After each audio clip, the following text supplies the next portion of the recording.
Hai, saya Fajar Alhamsa hari ini untuk Indonesia Kaya.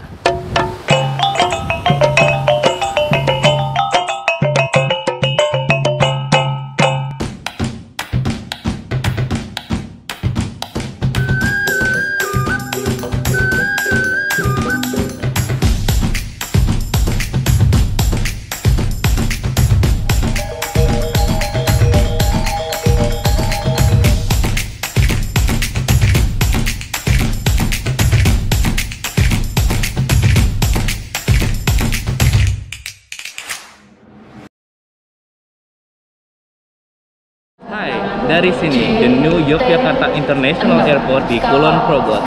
Kita akan lanjutkan perjalanan kita menikmati kekayaan Indonesia ke Sumatera Barat. Matur nuwun sangat sedulur-sedulur neng Jogja. Dan untuk dun sana di bumi Andalas, ambo datang.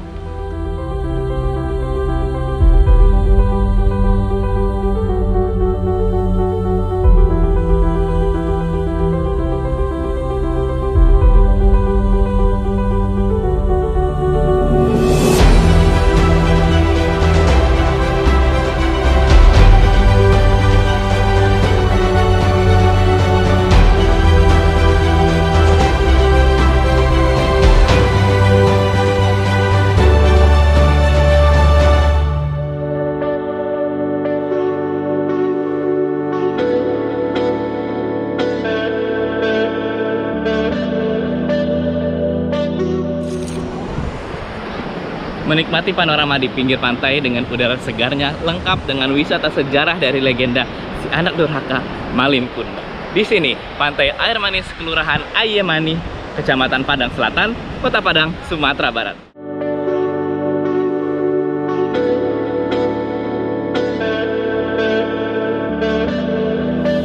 Yup, ini dia titik yang menjadi awal perjalanan kita di bumi Andalas, Sumatera Barat.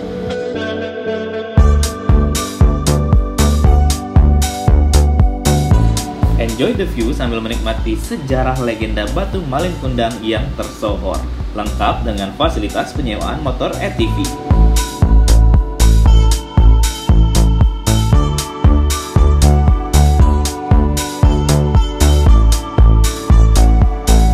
Yang punya waktu lebih untuk sunsetan di sini juga dipersilahkan sambil menikmati segarnya kelapa muda yang dijajakan oleh para pedagang yang ada di sekitar. Untuk fasilitas penyewaan ATV ditawarkan dengan Rp100.000 per jam. Untuk yang punya kemampuan menawar, silahkan. Tapi boleh banget loh kalau nggak mau nawar untuk sambil membantu saudara-saudara kita di fasilitas-fasilitas wisata yang mencoba bangkit dari sulitnya masa pandemi. Kalau sahabat Gerindra datang pas dalam keadaan laut surut, bahkan bisa menyeberang ke pulau yang paling dekat dengan bibir pantai ini dengan menggunakan ATV atau berjalan kaki.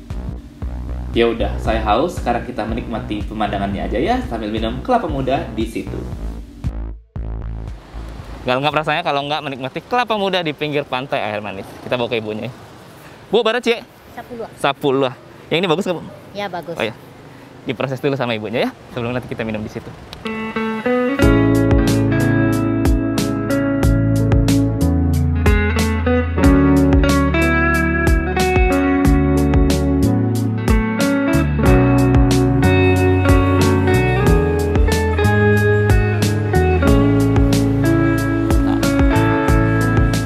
Ini dia.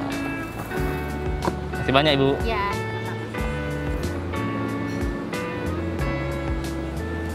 Oke deh, kita nikmati dulu kelapa mudanya. Ini buat kameramen saya sambil menikmati panorama yang ada di sini.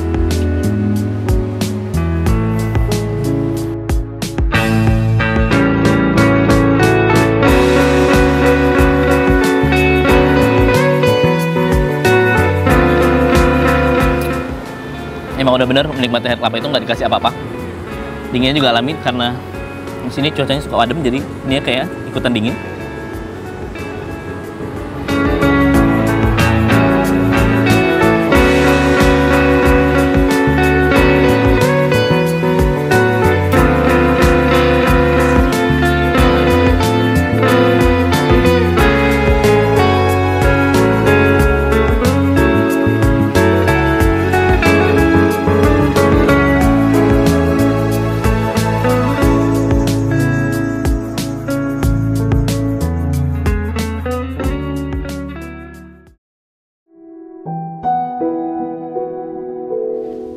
ada ini nih yang bikin kita sedih.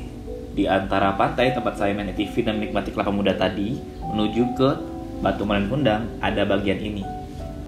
Bagian pantai penuh dengan sampah plastik yang berbau tidak sedap. Padahal kita tahu, Pantai Air Manis lengkap dengan sejarah Batu Malin Kundangnya adalah salah satu ikon terkuat dari Kota Padang, ibu kotanya Sumatera Barat.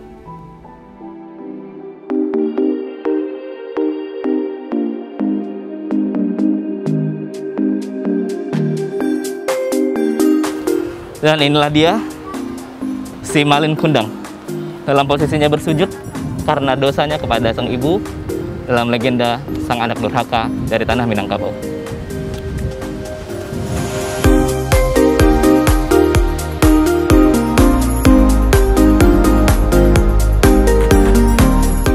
Dan di sebelah situ adalah batu yang berbentuk seperti tali tambang kapal yang juga ikut membatu karena dikutuk oleh sang ibunda Malin. Dan di sebelah sana juga ada bagian-bagian dari isi kapal.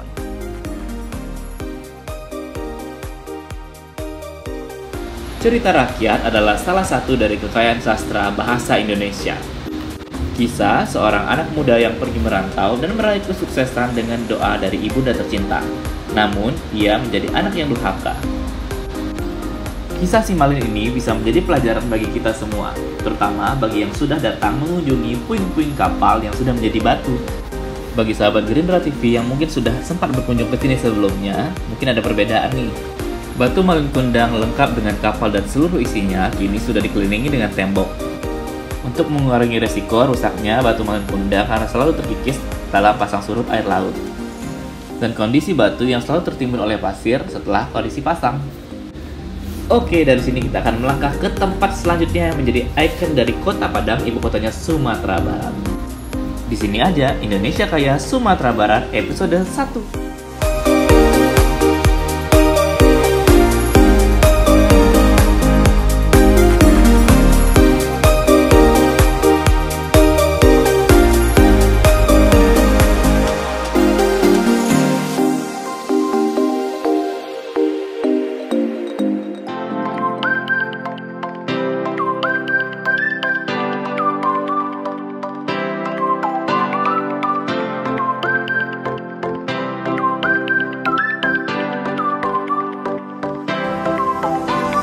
Satu lagi ikon dari ibu kotanya Sumatera Barat yang ada di Padang, ini dia Jembatan Siti Nurbaya yang berada di atas Sungai Batang Arau yang menghubungkan Kota Tua Padang dengan Gunung Padang yang merupakan lokasi dari makam Siti Nurbaya.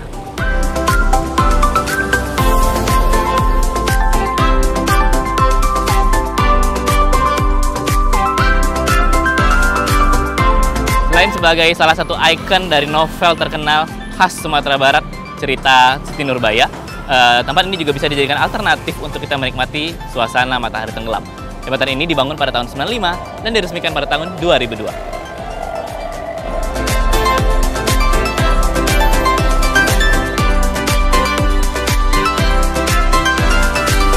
Siti Nurbaya adalah salah satu legenda dari Sumatera Barat yang tertuang dalam novel karya Marah Rusli, sastrawan angkatan Balai Pustaka.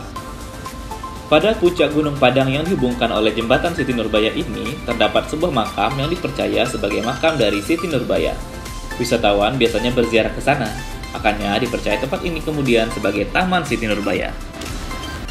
Selain kisah dari Siti Nurbaya itu sendiri, saat kamu berkunjung ke jembatan ikonik ini, ternyata tentara Jepang pada saat masa penjajahan pernah menjadikan Gunung Padang untuk mengawasi datangnya musuh dari daerah barat. Serta satu lagi daerah yang dihubungkan dengan jembatan ini, yakni Kota Tua peninggalan Belanda.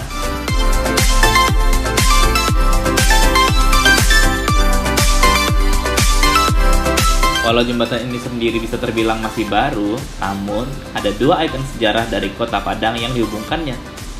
Yang terhubung dari ikoniknya kisah perjodohan dari tanah Sumatera Barat, Siti Nurbaya dan Datuk Maringgi.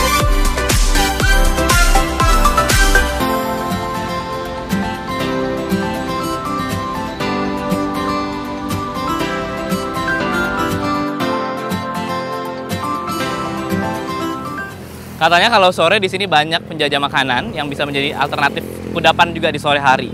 Tapi sampahnya Yuk, bisa yuk teman-teman di Kota Padang, dun sana sadonyo untuk menjaga sama-sama kebersihan, yang jual, yang belanja, yang datang, yang makan, biar kota kita makin keren. Padang, Sumatera Barat.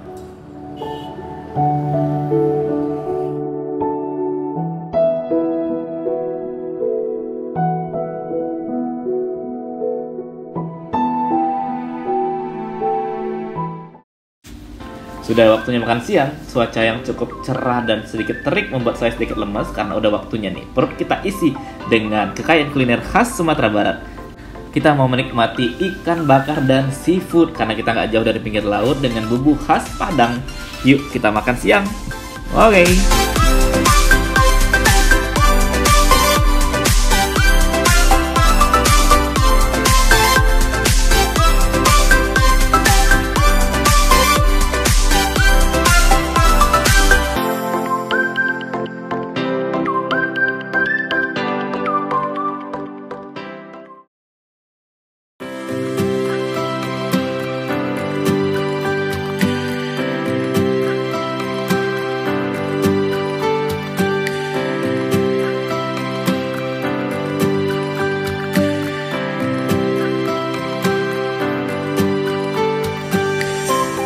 Hai, selamat datang di bagian pertama perjalanan kita menikmati kekayaan kuliner Indonesia untuk Provinsi Sumatera Barat. Sekarang kita ada di Pondok Ikan Bakar Katip Sleman yang ada di Jalan Pantai Samudra nomor 18 Purus 2 Kota Padang, Sumatera Barat. Ini dia di hadapan saya.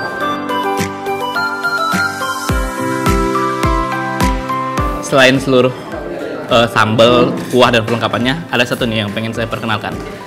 Salah satu camilan yang jadi makanan pelengkap saya hari ini, yang saya kangenin kalau setiap pengen ngemil khas orang Minang. Ini namanya salalawa, kudapan gorengan yang terbuat dari adonan ikan. Kita cobain ini dulu ya. Kita mulai.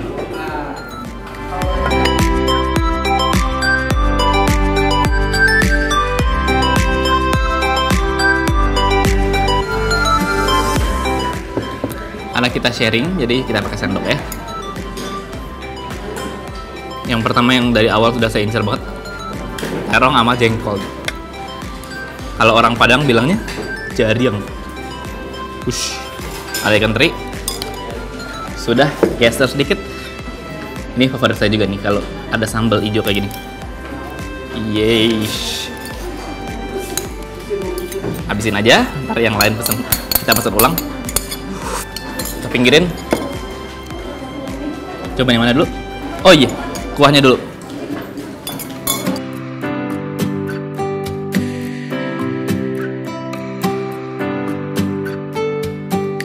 Kita mulai.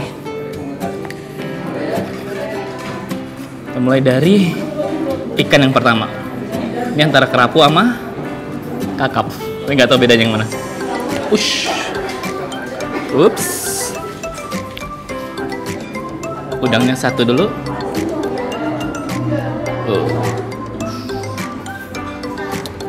Dan ini.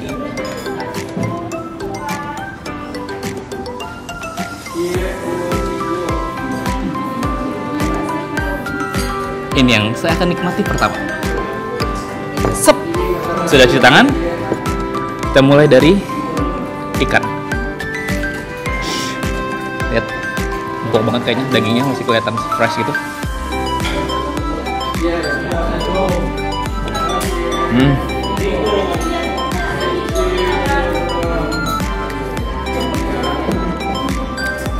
Bumbu khas Padangnya kerasa banget, santan, rempah-rempah, dan bakaran asap. Aroma asapnya itu bikin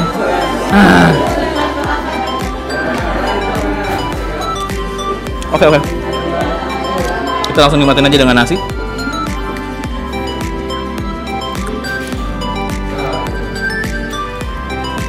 Ikan, sambal hijau, jengkol yang berpadu dengan dua macam kuah.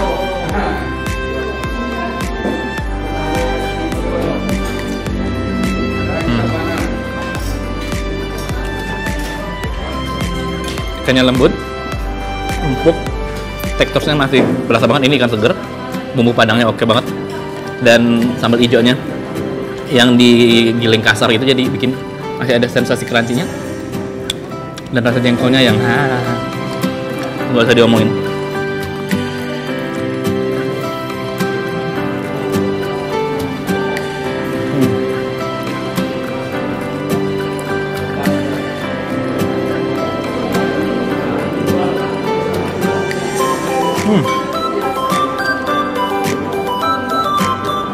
Kalau yang doyan masak pasti tahu tantangan masak cumi, sotong, dan teman-temannya ini.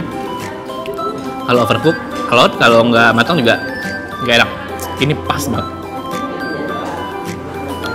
Again, bumbu Padang dengan aroma khas santan.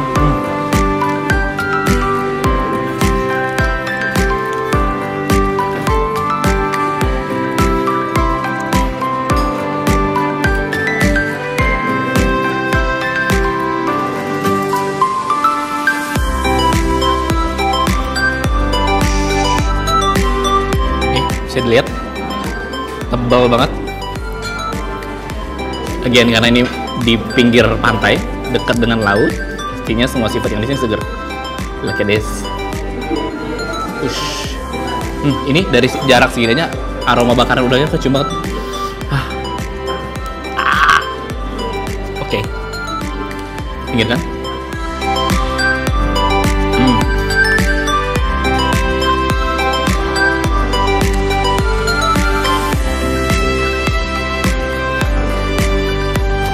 Empuk, masih crunchy banget, tekstur apa ya, serat-serat udangnya.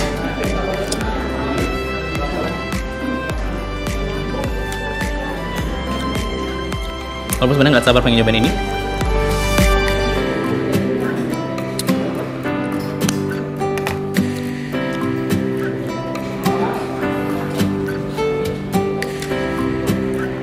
Salalawu dan sambal.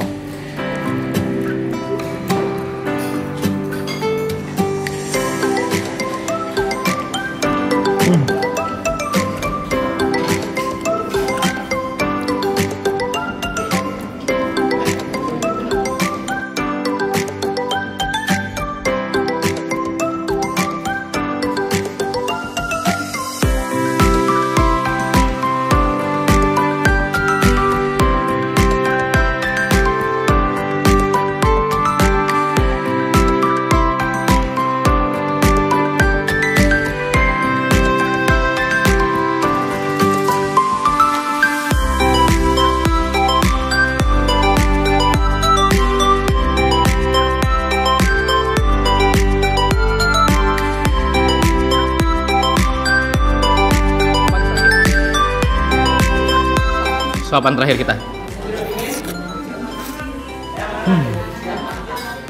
Lanjutannya.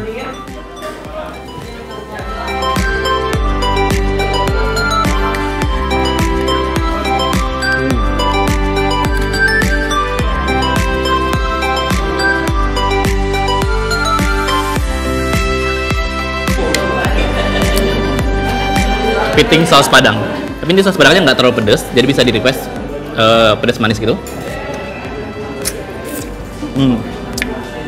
Penutup yang sempurna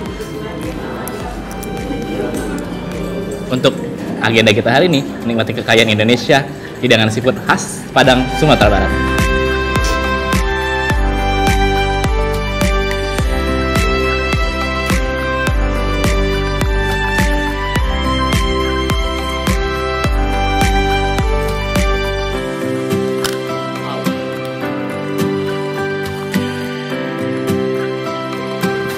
Oke, izinkan saya melanjutkan semua hidangan ini bareng sama teman-teman saya dan kru-kru yang ada di sini.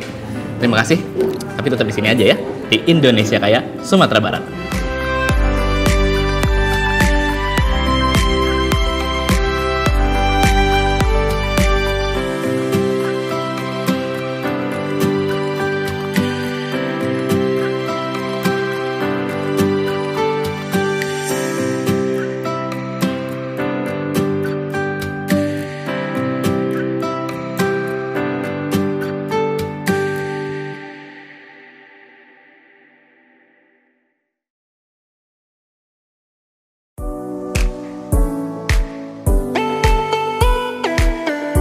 Setelah makan, kita akan menghabiskan waktu menuju sore di tempat ini, Pelabuhan Teluk Bayur, Padang, Sumatera Barat.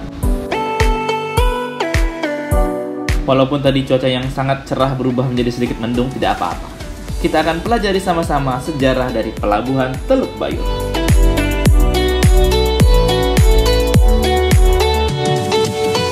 Hingga meletusnya Perang Dunia Kedua, pelabuhan Teluk Bayur yang menjadi kebanggaan masyarakat Minangkabau, menjadi salah satu dari pelabuhan tersibuk di Indonesia.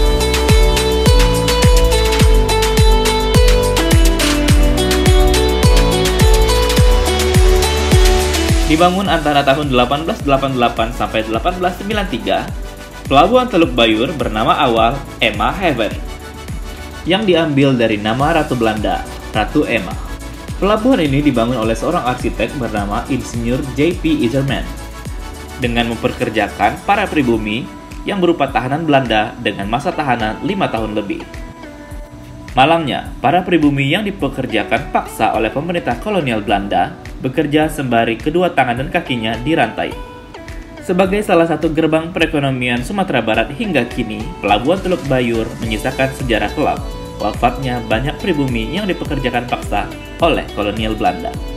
Dengan datang ke tempat-tempat wisata yang indah namun syarat akan nilai sejarah seperti ini, dapat kita jadikan momentum untuk mendoakan para pejuang masa lalu kemerdekaan bangsa Indonesia, termasuk mereka yang tidak tercatat sebagai pahlawan. Namun, darah dan keringatnya menjadi awal dari perkembangan dan kemajuan bangsa yang kita nikmati hingga saat ini.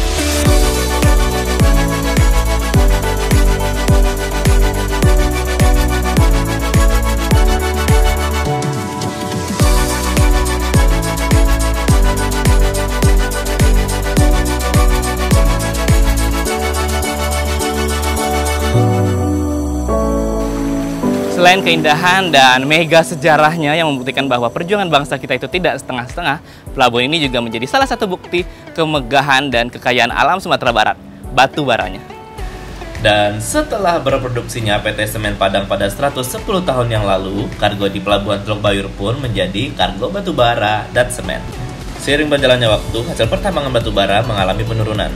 Maka posisi komoditas utama Pelabuhan Teluk Bayur pun saat ini menjadi kargo curah cair atau CPO. Seiring dengan meningkatnya hasil perkebunan minyak kelapa sawit dan produksi turunannya sejak tahun 2000, di samping kargo curah kering semen tetap berjalan. Juga terdapat kargo untuk hasil bumi kekayaan Sumatera Barat lainnya, hasil pertambangan dan hasil perkebunan. Dan di Pelabuhan Teluk Bayur ini juga terdapat terminal khusus untuk bongkar muat peti kemas.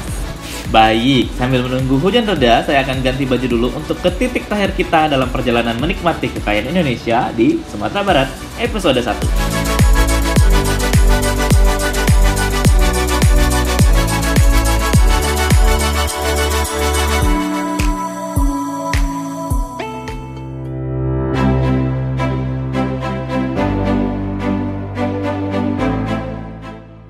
Dalam sebuah sayembara yang diadakan untuk menentukan desain dari Masjid Raya ini, ditentukanlah dari 5 yang teratas dipilihlah masjid dengan desain tanpa kubah yang melalui perdebatan yang cukup panjang. Inilah dia Masjid Raya Sumatera Barat.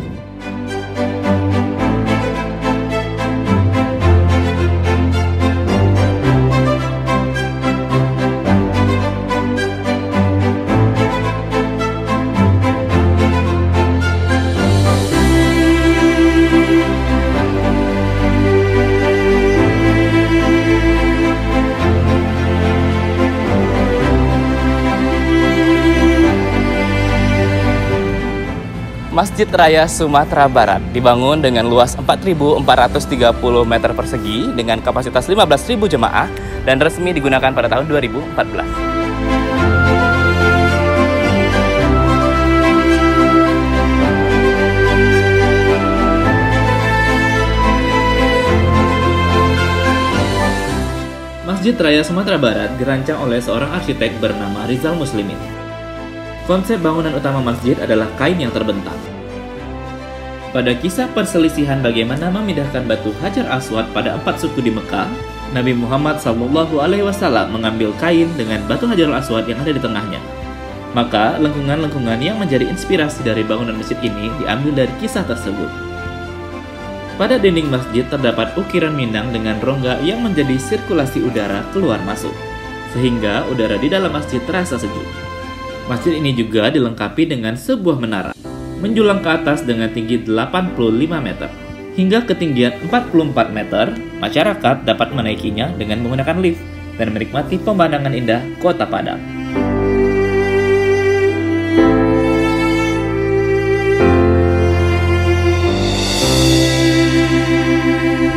Sahabat Gerindra TV, Masjid Raya Sumatera Barat ini dibangun dengan konstruksi ramah gempa, sehingga bila terjadi nauzubillah min zalik, terjadi gempa atau tsunami di daerah Sumatera Barat, bangunan ini bisa menjadi alternatif untuk evakuasi masyarakat sementara.